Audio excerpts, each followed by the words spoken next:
The thing about intelligence is it's distinct.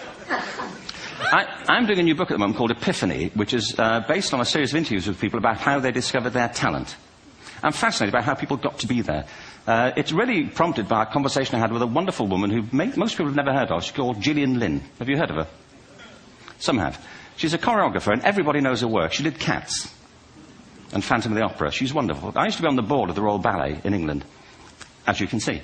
And anyway, Gillian and I had lunch one day. I said, how'd you get to be a dancer? And she said it was interesting. When she was at school, she was really hopeless.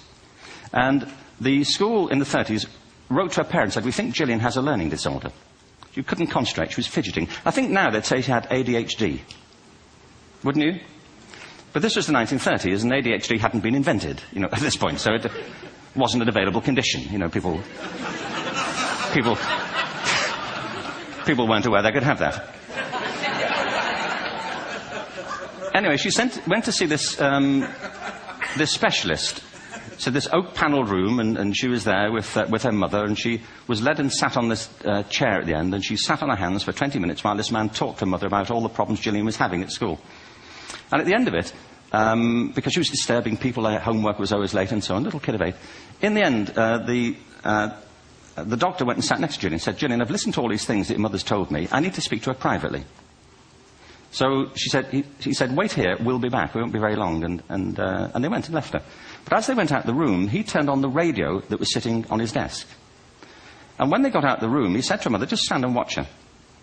And the minute they left the room, she said she was on her feet, moving to the music. And they watched for a few minutes, and he turned to her mother, and he said, Mrs. Lynn, Gillian isn't sick, she's a dancer. Take her to a dance school. I said, what happened? He said, she did. I can't tell you how wonderful it was. We walked in this room, and it was full of people like me. People who couldn't sit still. People who had to move to think. Who had to move to think. They did ballet, they did tap, they did jazz, they did modern, they did contemporary. She was eventually auditioned for the Royal Ballet School. She became a soloist. She had a wonderful career at the Royal Ballet.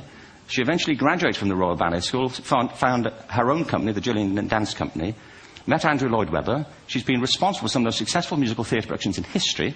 She's given pleasure to millions, and she's a multi-millionaire. Somebody else might have put her on medication and told her to calm down. Now, I think